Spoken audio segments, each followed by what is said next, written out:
Inasmuch as ye did it not, by E Nesbit. If Jesus came to London today, he would not go to the West End, he would come down our way. He'd talk with the children dancing to the organ out in the street, and say he was their big brother, and give them something to eat. He wouldn't go to the mansions where the charitable live, he'd come to the tenement houses where we ain't got nothing to give. He'd come so kind and so homely, and treat us to beer and bread, and tell us how we ought to behave, and we'd try to mind what he said. In the warm bright West End churches they sing and preach and pray, they call us beloved brethren, but they do not act that way. And when he came to the church door he'd call out loud and free, "You stop that preaching and praying and show what you've done for me." Then they'd say, "O Lord, we have given to the poor both blankets and tracts, and we've tried to make them sober, and we've tried to teach them facts. But they will sneak round to the drink shop and pawn the blankets for beer, and we find them very ungrateful, but still we persevere." Then he would say, "I told you the time I was here before that you were all of you brothers, all you that I suffered for. I won't go into your churches, I'll stop in the sun outside. You bring out the men your brothers, the men for whom I died." Out of our beastly lodgings, from arches and doorways about, they'd have to do as he told them, they'd have to call us out.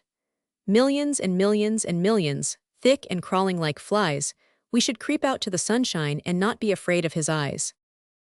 He'd see what God's image looks like when men have dealt with the same, wrinkled with work that is never done, swollen and dirty with shame. He'd see on the children's forehead the branded gutter sign that marks the girls to be harlots, that dooms the boys to be swine. Then he'd say, "What's the good of churches when these have nowhere to sleep? And how can I hear you praying when they are cursing so deep? I gave my blood and my body that they might have bread and wine, and you have taken your share and theirs of these good gifts of mine." Then some of the rich would be sorry, and all would be very scared, and they'd say, "But we never knew, Lord." And he'd say, "You never cared." And some would be sick and shameful because they'd know that they knew, and the best would say, "We were wrong, Lord. Now tell us what to do." I think he'd be sitting likely, for someone 'ud bring him a chair, with a common kid cuddled up on his knee and the common sun on his hair. And they'd be standing before him, and he'd say, "You know that you knew. Why haven't you worked for your brothers the same as I worked for you? For since you're all of you brothers, it's clear as God's blessed Son, that each must work for the others, not thousands work for one. And the ones that have lived bone idle, if they want me to hear them pray, let them go and work for their livings the only honest way. I've got nothing new to tell you, you know what I always said. But you've built their bones into churches and stolen their wine and bread. You with my name on your foreheads, liar and traitor, and knave, you have lived by the death of your brothers, these whom I died to save.